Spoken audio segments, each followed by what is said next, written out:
오늘의 정치권 관심 뉴스들 진단해보는 나이트 포커스 정호김, 김영주 전직 의원 두 분 모셨습니다. 어서 오십시오. 네, 안녕하세요. 예. 자, 이재명 대표 오늘로 단식 9일 차입니다. 지치지 않는다면 거짓말이지만 초심을 잃지 않겠다 이런 글도 오늘 남겼는데요. 여러 정치인들의 발길이 이어지고 있는 가운데 오늘 김동연 지사가 이 대표를 찾았습니다. 자, 어떤 모습인지 잠시 보고 오시죠. 민주주의하고 민생에서 하실 게 많으신데 뭐 이것도 일이죠. 검찰이 이제 좀 덜 괴롭힙니까?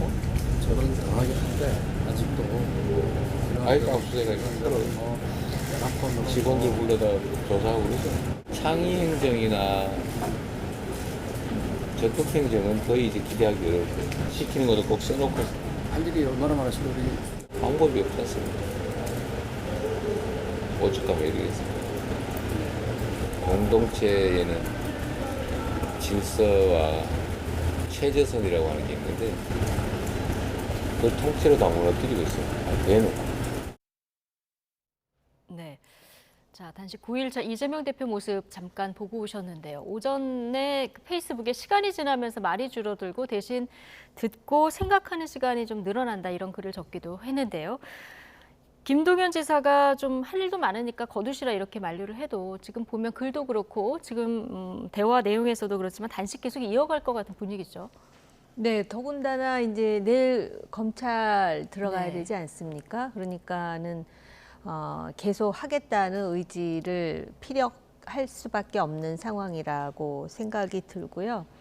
참 그 정치인이 이렇게 단식을 하게 되면은 평론하는 사람도 하고 싶은 말을 하기가 조심스럽습니다. 그리고 우리나라의 어떤 사회적 분위기는 아프거나 또는 어떤 대중의 동정을 유발할 수 있는 상황에 있는 사람에 대해서 뭔가 그 비판을 하거나 문제를 제기하면 그것에 대해서 상당히 그 안 좋은 방향으로 나오기 때문에 그런데 김동연 지사가 어쨌든 민생과 민주주의를 위해서 단식을 풀라고 한 것은 단식을 풀라는 데 방점이 있다라고 저는 보이고요. 또 많은 사람들이 또 그것을 또 권하고 있는 상황 아닙니까? 그리고 단지 이재명 대표가 지금 단식을 하기 때문에 말씀드리는 게 아니고요. 저는 과거에 보수 정당의 대표들이 단식할 때도 비판했던 사람이에요. 네. 21세기의 정치를 하고 문제를 해결하는 데 있어서 어쨌든 자기 자신을 굽는 거 아닙니까? 네. 이렇게 하면서 뭔가 그 해법을 찾는 이런 방법, 전 세계에 찾기 힘든 방법이거든요. 이게 과연 그 사회의 통합이라는 차원에서도 바람직할까? 또 이런 얘기도 해요.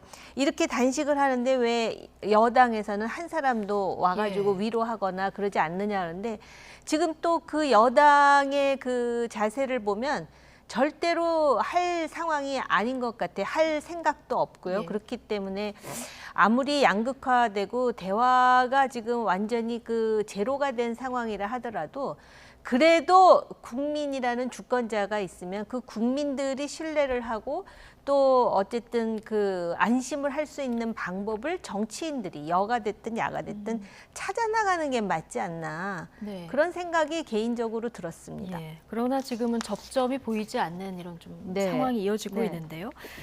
내일 단식 10일차인데 이제 검찰이 들어가서 조사를 받게 됩니다. 뭔가 이재명 대표가 기운은 없지만 들어갈 때 입장을 밝히겠죠.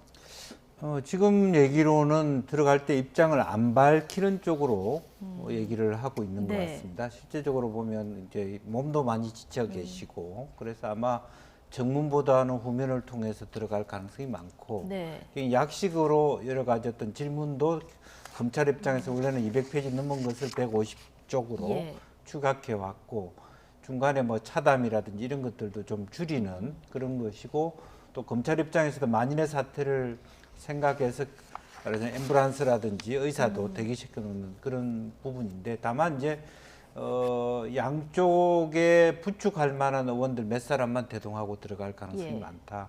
다만 이제 지지자들을 위해서는 이제 결집령은 내려놓은 것 같습니다. 그런데 들어가시면서 뭘 읽을 수 있는 여력은 아닐 것 같다. 아닐 것 같다는 예. 생각이 듭니다. 네, 내일 10시 반인데요. 상황을 좀 보도록 하고요. 자, 검찰도 이제 준비를 했고 내일 조사를 해야 될 텐데 일단 핵심은 쌍방울의 대북 송금 관련해서 이재명 대표가 알았냐 이게 핵심인데요. 자, 이화영 전 부지사가 이재명 대표에게 보고했다 안 했다 지금 진술이 계속 오락가락하고 있는 상황이라서요. 어떻게 조사가 이루어질까요? 조사가 제대로 안 이루어질 것 같아요. 사실 지금 열흘째라 그러는데 열흘을 버텼다라는 것도 참 정말 그 놀라운 일입니다. 본인이 지병이 있는 것이 밝혀졌잖아요. 네. 근데 당뇨가 있는 경우에 단식이라는 게 굉장히 위험하다 그러더라고요. 그런데 아직까지 지금 단식을 계속 하고 있고 또 그러다 보니까 이 단식에 대한 여러 가지 공격과 비판도 있습니다. 제가 뭐 일일이 서술하진 않겠지만 그런 상황에서 사실 내일 이제 검찰의 조사를 들어가는데 만약에 이러한 어떤 그 사법 리스크가 없었다면 단식의 진정성이 훨씬 깊이 있게 공감이 됐겠지만 실제로 이 사법 리스크 때문에 그러는 거 아닌가라는 그 의심에서 자유롭기는 어렵습니다. 그리고 아까 김동연 지사가 방문했을 때도 요새도 압수수색 당합니까? 경기도 직원들을 향해서 얘기하는 것처럼 말하지만 실제로 지금 그 의혹 그리고 지금 수사받고 재판받는 대상들이 전부 무슨 뭐 대장동서부터 시작해서 이게 제3자 뇌물이냐 인허가 비리냐 지금 또 심지어는 쌍방울 송금에 이르기까지 이런 상황이고 지금 결정적인 진술을 해야 할 이화영 부지사가 했다 그러다 안 했다 그러다 했다 그런데 이화영 부지사의 경우에는요. 본인이 한 말 중에 지금 굉장히 그 진정성이 의심되는 그런 다른 사례도 있습니다. 예를 든다면은 4년 전에 쌍방울과 북한의 경제협력 협약식이 있었는데 자기는 절대 안 갔다 그랬는데 영상을 틀어보니까 목소리가 나왔다. 지금 이런 주장이 나오고 있습니다. 그럴 뿐만 아니라 그날 그 협약식 이후에 술자리에 이화영 부지사의 지금 사진, 영상이 지금 남겨 있고 그러자 이화영 측에서 뭐라 그러냐면은 다른 일로 갔다가 거기 잠깐 들렀다라는 식으로 또 설명을 한다 그래요.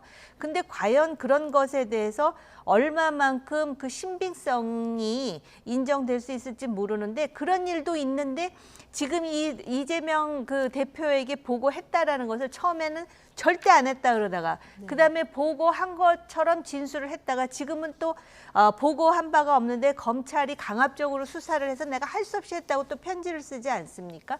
그런 상황이기 때문에 제가 볼 때는 검찰이 지금 이재명 대표의 뭐 진술이라는 거는 하나의 형식적인 그런 절차이고 뭔가 이제 백현동을 포함해가지고 그 절차 끝에 이제 어떤 법적인 그런 처리를 할 것인가 예를 든다면 영장을 청구한다든지 그 수순을 밟기 위한 일련의 과정이 아닌가 이런 생각이 들었습니다. 예.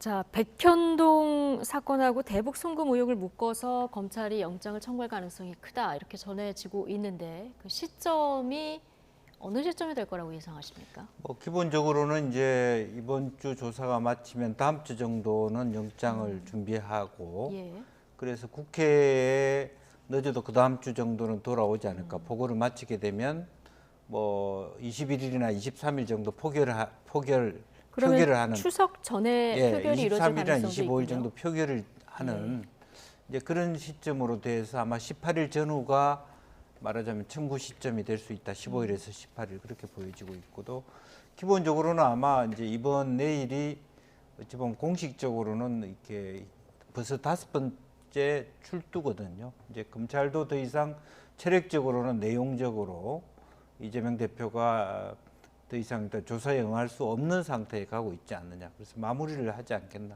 그렇게 보여집니다. 예.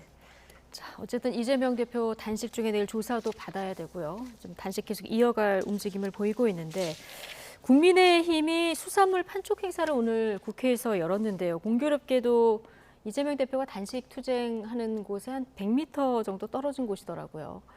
야당에서는 좀 비판의 목소리가 나왔는데요. 뭐 여당에서는 이거 미리 단식 전에 준비된 행사다 이런 설명이에요.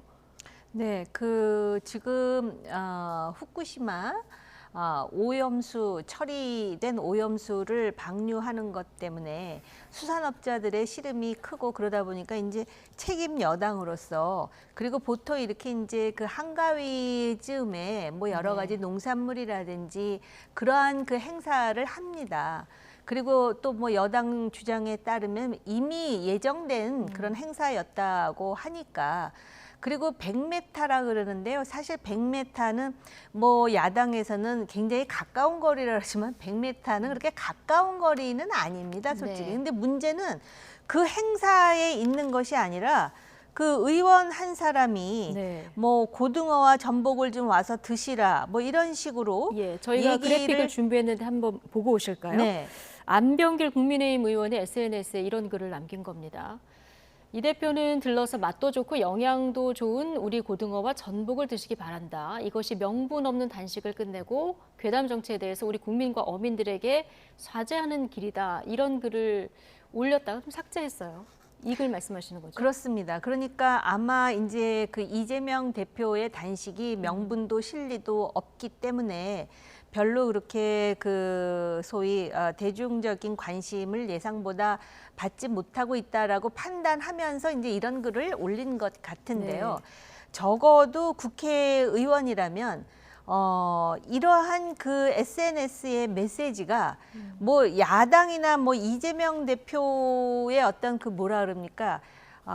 소위 그 속된 표현으로 염장을 지를지는 모르겠지만 이거 자체가 소위 유권자인 국민들에게 어떻게 받아들여질지에 대해서 생각을 했다면 훨씬 신중한 그러한 그 메시지를 보내지 않았을까. 마치 또 약 올리는 것 같잖아요. 제가 이미 모두에 말씀드렸듯이 우리는 우리 그 사회적 분위기 속에 그 사람이 무슨 일을 했던, 좋은 일을 했던, 나쁜 일을 했던, 예를 들어서 몸이 굉장히 약한 상황이라든지 수세에 몰려 있다든지 아니면은 동정을 받을 만한 그런 처지에 떨어져 있는 사람에 대해서 뭔가 이렇게 소금을 뿌리는 듯한 이런 행동을 하는 것에 대해서 굉장히 분노하는 그런 사회적 분위기가 있습니다. 근데 이런 글을 왜 했는지 그리고 더군다나 정치권에서는 여론을 인식해야 되는데 애초에 수산업에 종사하시는 분들을 돕기 위해서 했다는 행사의 취지 자체마저도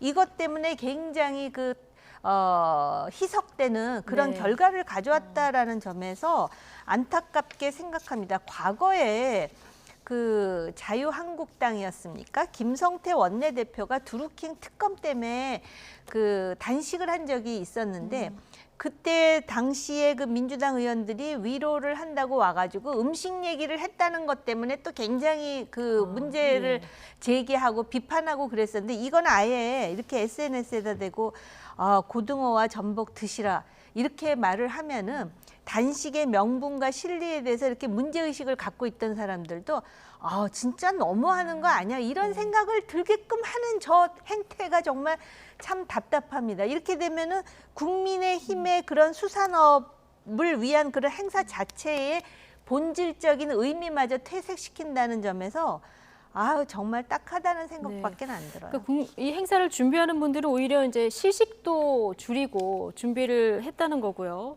내부에서도 지적이 많이 나옵니다. 성일정 의원도 이거 잘못된 행동이고 박광훈 원내대표에게 전화도 드렸다 이런 얘기도 했는데 좀 적절하지 않은 글이죠. 그렇습니다. 이제 그나마도 승일정 의원이 좀 시식회를 줄이고 판촉회만 함으로써 그나마도 그 완전히 나락으로 떨어질 듯한 그런 국회 나름대로의 어떤 권위라든지 이런 행태가 조금 수습되었다 그렇게 볼 수 있고요.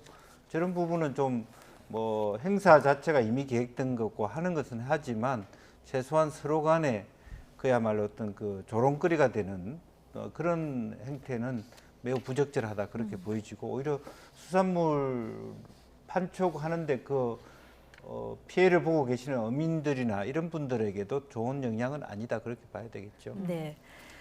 자, 좁혀지지 않는 여야의 거리. 자, 어떻게 좁혀야 될까요? 야당에서는 대통령이 야당 대표를 만나라 이런 주문이 계속 나왔는데요. 오늘 국회 교육사회문화 분야 대정부 질문에서 야당 대표를 만나라는 충원을 해본 적이 있냐? 민주당 의원이 한덕수 총리에게 이런 질의를 했는데요. 한덕수 총리 답변 듣고 오시겠습니다. 야당 대표를 만나라는 그런 충원을 해보신 적이 있습니까? 네, 말씀드린 바 있습니다. 대통령의 반응은 어땠습니까? 현재의 여건은 적절하지 않은 것 같다는 말씀이셨습니다. 어떤 여건이 필요하단 말씀인가요? 본인이 만났을 때 야당 대표가 가지고 있는 그러한 사법적 리스크에 대해서 대통령으로서의 어떤 시그널이라고 이해를 국민들이 한다면 그거는 대단히 언페어한 그러한 것이 될 수도 있겠다라는 것을 말씀하셨고, 그 말씀은 이재명 대표가 있는 한은 만나지 않겠다, 그런 의지를 담은 말씀으로 이해도 되겠습니까? 여건이 좀 안 됐다, 그런 말씀이라고 저는 이해합니다. 네. 한덕수 총리의 이제 전언으로 보면 대통령이 이재명 대표를 만날 생각은 지금도 전혀 없는 것 같죠. 네, 저도 개인적으로 그런 생각이 들었는데요. 글쎄 이게 이제 개인 생각을 조금 더 첨언해서 말씀을 드리자면 한덕수 총리가 총리 지금 2번째 하시는 거거든요. 그러니까 저 질문에 대한 답변을 네. 할 때 본인은 충원을 했는데 요거는 오롯이 지금 대통령 생각이다라고 다들 받아들이게끔 지금 답변을 그러니까 전원의 형식을 통해서 하고 있지 생각을 않습니까? 전했어요. 예. 그러니까는 총리를 2번이나 하신 그런 역량이라면 네. 오히려 대통령께 잘 이야기를 해가지고 본인 총리가 예를 들어서 야당 대표를 만난다든지 뭐 이런 식의 어떤 그 뭐라 그럴까, 뭔가 전국을 타개하기 위한 그런 정부 측의 노력이 있었다는 점을 대중에게 각인시키는 게 맞는 게 아닌가? 마치도 제가 모시는 대통령은요, 지금 그 야당 대표가 지금 거의 뭐 범죄자에 가깝기 때문에 사법 리스크가 있기 때문에 안 만나려고 하십니다라고 대놓고 얘기를 했다고 저는 들렸어요. 네. 근데 총리의 역량으로 지금 그렇게 딱딱한 분위기 속에 총리가 해야 될 일이 뭐예요? 결국은 여당과 정부는 저런 사법적 리스크가 있는 야당 대표도 어떻게 해서든지 끌고 전국을 옳은 방향으로 가려고 하는데 야당 대표가 단식을 하고 있다라는 식으로 뭔가 설명이 돼야 되는 거 예. 아닌가라고 생각이 들어요. 예. 한덕수 총리가 전원 형식으로 이렇게 표현을 한 건 좀 적절치 않다 이런 지적이신데, 어쨌든 앞서 정호김 의원께서 여당 의원들도 이재명 대표를 좀 찾아갈 생각이 없어 보이는 것 같다고 하셨는데, 네. 이재명 대표가 단식을 계속할 수는 없을 테고요. 어떤 출구 전략을 생각해 볼 수 있을까요? 글쎄요, 지금 이제 뭐 아무래도 출구 전략이라고 하는 것은 이제 본인이 지쳐서 쓰러져서, 그러니까 의사 선생님의 뭐 이렇게 고언에 따라서 완전히 뭐 몸이 거의 그 사경을 헤매는 수준으로 가는, 예. 그럼으로써 이제 더 이상 실질적으로 당원들이나 국민 모두가 생사를 그야말로 걱정해야 될 정도 수준으로 가는 것밖에 없다고 보여지고요. 근데 뭐 그런 부분에 있어서 어쨌든 재판이라든지 검찰의 출두는 과정이 상당히 중요한 변수가 되지 않겠냐, 그렇게 보여집니다. 예. 자, 정치권에 정말 많은 이슈들이 지금 지나가고 있는데 여론 움직임이 어떤지 오늘 나온 갤럽 정기 여론조사 결과를 좀 보시겠습니다. 민주당 지지율이 지난 이 시간이었죠. 27%였는데 이게 현 정부 들어서 최저치였다, 이 소식으로 좀 그때 대담을 이어갔는데 한 주 만에 7%포인트가 올라서 34%가 됐습니다. 근데 가장 눈에 띄는 게 이제 호남 지역은 전주 대비 18%포인트가 상승했거든요. 이 여론을 어떻게 읽어야 될까요? 이거에 대해서 이재명 대표의 단식이 영향을 주었다라고 또 해석하시는 분들도 꽤 있나 봐요. 네. 근데 그 한국 경제의 그 기사 하나를 소개해드리자면 지금 오히려 단식이 관심을 받고 있지 못하고 검색량도 떨어지고 있을 뿐만 아니라 오히려 과거의 황교안 단식, 간헐적 단식, 김성태, 태영호, 민주당 지지율 이런 용어가 급등하고 있다. 이런 기사가 나왔거든요. 네. 근데 왜 그러면은 지난주에 우리가 분명히 이 여론조사에 대해서 얘기를 했는데 7%나 갑자기 뛰어올라서 국민의힘과 그다음에 민주당의 지지율이 이제 동률이 됐어요. 그러면서 정의당 지지율이 조금 떨어지더라고요. 그러니까 정의당에서 떨어진 지지율도 이제 민주당에 가서 붙었다는 건데 제가 볼 때는 이거야말로 반사 이익이라고 생각을 합니다. 지난번에 여론조사 할 때 과연 그 홍범도 장군 문제라든지 예.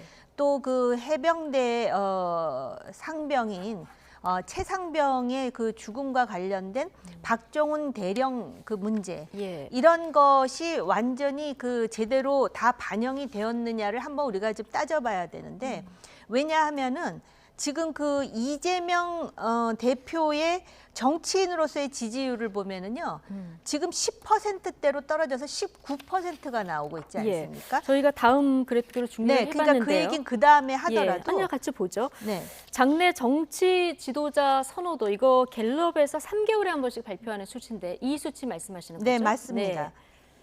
그래서 작년에 이재명 대표가 됐을 때요. 27%까지 올라갔었어요. 예. 그랬는데 지금 19%로 10%대로 떨어졌거든요. 이거는 계속 20%대를 유지하다가 단식을 했는데 오히려 19%로 떨어졌는데 민주당의 지지율은 7%가 올라갔다라는 거는 단식 영향이 아니라고 저는 개인적으로 보시는 생각해요. 거군요. 오히려 홍범도, 박정훈 이런 것 때문에 중도층이 화가 났다. 그리고 중도층과 호남층이 일정 정도 같이 움직이는 부분이 있거든요. 예. 제가 왜 이 말씀을 드릴 수 있냐면 이 역사 문제 있잖아요. 우리나라 국민들이 근현대사에 대해서 정치권에서 이렇게 문제가 제기가 되면 화두가 되면 굉장히 예민하게 반응해요. 그래서 제가 지난주에도 그 말씀 드렸어요. 박근혜 정부 하에서 2015년에서 2016년 사이에 교과서를 국정화하자. 국정 교과서 문제가 확 그 쟁점이 됐을 때 그 엄마 세대, 자식을 중학교에 보내고 뭐 고등학교에 보내고 이런 그 어머니 세대의 반발이 굉장히 크다라는 걸 제가 현장에서 체감한 예. 적이 있었거든요. 그리고 홍범도 장군 문제는 지금 여당 내에서도 이거를 왜 지금 문제 제기를 했느냐를 가지고 지금 굉장히 설왕설래가 있다라고 예. 알고 있고요. 그다음에 이 박정훈 대령 문제는 지금 이것은 전공법으로 다루지 않으면 나중에 큰 문제로 확대될 수도 있는 여러 가지 요소를 가지고 있다라는 예. 점에서 그러다 보니까는 어디 갈 데 없는 그 지지층의 7%가 민주당으로 그래서 민주당은 이 부분에 대해서 반사 이익을 얻은 것이지 이재명 대표의 단식 때문에 그리고 단식이 옳았느냐 옳지 않았느냐에 대해서도 한번 여론조사한 거를 모 언론에서 방송하는 것을 봤는데 굉장히 여론조사의 결과는 저희가 준비가 안 된 부분은 그러면 그 얘기는 예, 하지 않겠습니다. 안 하는 게 좋을 것 같습니다. 예. 저희가 완벽하게 그 조사 일시 등을 파악한 이후에 이제 여론조사를 언급할 수 있기 때문에 여기까지만 얘기를 하고 지금 말씀하시는 거 보면은 단식이 영향을 미쳤나 민주당 지지율이 오른 부분에 대해서 그렇게 생각할 수 있는데 지금 이재명 대표 그 지도자 지지율을 봤을 때 떨어진 걸 보면은 단식의 영향인 것 같지 않고 홍범도 장군 흉상 이전 문제라던가 아니면 해병대 최상병 수사 이런 건이 더 영향을 미친 것 같다 이런 분석이시거든요. 네. 같은 의견이십니까? 우선은 큰 궤가 비슷한데 우선은 지난주에는 또 많은 언론에서 단식하자마자 민주당 지지율이 떨어졌다 그렇게 보도했어요. 많은 언론들이. 단식이 잘못됐다. 네. 근데 이번에는 단식 결과가 오히려 지지율을 높였다. 이렇게 둘 다 잘못된 부분이 있고요. 어떤 면에서 아까 말씀하신 것처럼 오히려 지난번에 떨어진 것은 김남국 사태에 대해서 민주당이 지나치게 옹호하는 부분에 대해서 이건 맞지 않다. 그렇게 봤다라면 어떻게 보면 김종인 전 비대위원장의 말씀이 맞을 수 있어요. 의원님 말씀하고 거의 궤를 같이 하는데 이재명 대표에 대해서 국민들은 매우 무관심하다. 오히려 네. 지금은 얼마나 절박하냐면 경제가 절박하다. 교사는 교사대로 다 그리로 나서야 될 판이고요. R&D 예산 다 깎여서 과학인들이 분노하고 있고요. 예. 특히 새만금 예산 턱없이 깎여서 호남이 분노하고 있습니다. 이제 이런 상태에서 역사 문제까지 거들고 있고 모든 부분은 노도는 노조대로 예. 전 사회가 흥분된 상태에서 제자리를 찾지 못하고 있고 물가는 물가대로 수석 물가가 굉장히 오르고 있습니다. 또 유가도 굉장히 오르고 있습니다. 이게 실질적으로 핵심은 국민들이 느낄 때는 경제가 이렇게 되고 뭐 34조 이상 법인세 인원을 해서 세금도 못 걷어서 정부가 예산 불용까지 가는데 대통령은 마치 바람난 것처럼 외국을 계속 가나 이런 느낌을 올 수가 있어요. 네. 실제로 자유 뭐 외교 뭐 한다고 하지만 실제로 좋은 것도 외교고 국민이 싫어하는 부분도 외교일 수 있습니다. 이 판에 나라는 다 두 조각 내고 이념 분쟁을 하면서 대통령은 막 뭐 인도 가고 미국 가고 뭐 어디 가고 하는 것 자체가 국민들한테는 공감대가 안 오는 부분이 있을 수 있다는 거죠. 그러니까 지금 현재 경제가 지금 뭐 그야말로 이제는 저성장으로 본격적으로 들어가지 않느냐 이런 상태라면 굳이 역사 문제 뭐 그런 문제까지 끄집어내서 육사에 있는 융상까지 옮겨가면서 왜 이렇게 문제를 삼느냐. 그리고 또 정권 탓을 계속하고 있고요. 예. 또 더군다나 뭐 모든 문제에 다시 문재인 뭐 이 주범이다 이렇게 얘기하는 것을 실제로는 더 이상은 국민들이 받아줄 수 없다라고 하는 실질적인 부분이고 저는 솔직히 이것이 이 시그널이 굉장히 내년 총선에 예. 수도권에서 국힘에 빨간불이 들어오고 있는 신호다 저는 그렇게 봅니다. 이것은 예. 민주당이 잘하고 못하고를 국민들이 보지 않겠다. 이제는 여당이 잘하는지를 판단하겠다. 결과적으로 심판 논리가 훨씬 더 앞서고 있다 그렇게 봐야 될 것 같아요. 정보 여당이 이런 여론 흐름을 좀 주시해야 된다는 네. 말씀을 해주셨는데 저 어쨌든 이재명 대표 단식을 하고 있는데 그 지도자 지지율이 좀 떨어졌고 한동훈 장관은 조금 올라서 격차는 조금 줄어든 이런 모습인데요.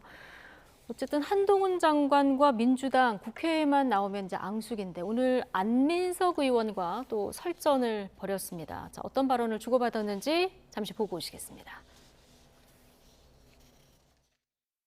내년 총선 출마하십니까? 제가 여러 번 말씀드렸는데요. 저 제 임무를 다 하겠습니다. 정치는 하실 거죠? 그런 문제를 대정부질에서 물을 거는 아닙니다. 뭐 의원님은 출마하십니까? 네, 저는 하죠.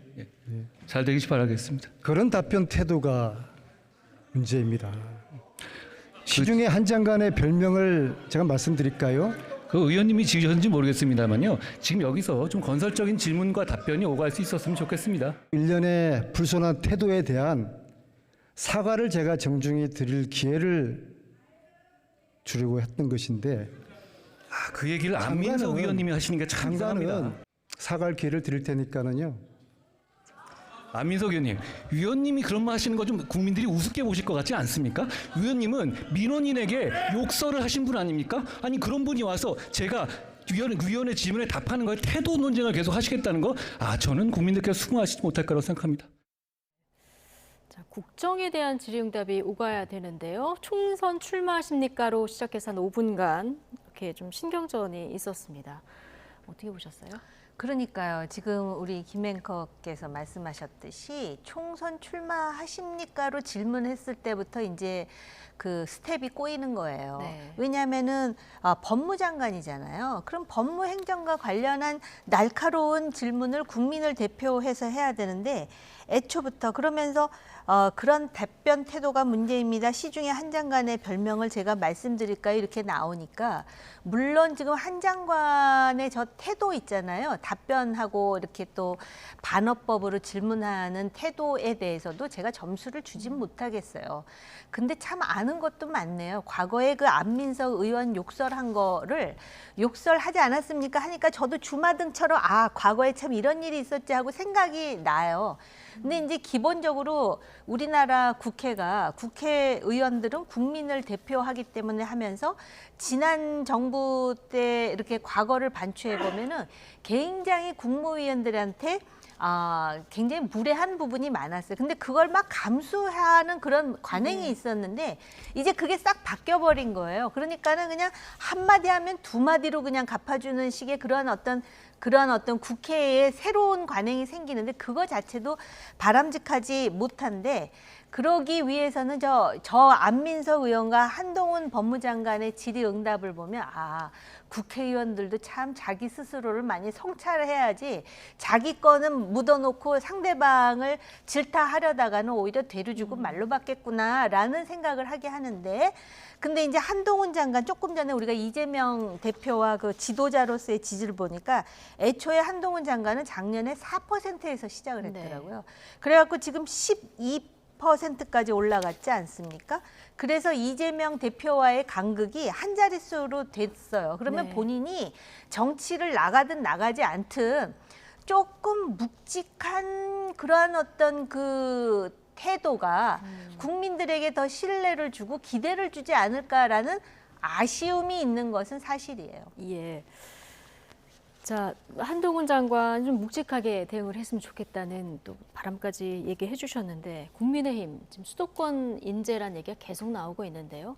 한동훈 장관 지금 지지율이 좀 올라가고 있는 이런 상황이다 보니 총선을 앞두고 나서 여당 내에서는 지금 뭐 한동훈 장관 등판 얘기가 좀 더 나올 것 같습니까? 네. 어떻게 예상하십니까? 사실은 이제 대통령 입장에서는 아직까지 한동훈 장관을 차출할 생각이 없어 보입니다. 네. 그런데 제가 보기에는 지금 이제 총선의 시간은 짜곡짜곡 가고 있는데 의외로 수도권의 후보들이 모자라는 현상, 정리가 안 되는 현상들이 지금 눈에 보이기 시작하고 빨간불이 들어오기 시작했기 때문에 따라서 당에서 공개적으로 한동훈 장관의 차출서를 대통령에게 요구할 가능성이 매우 높아지고 있다.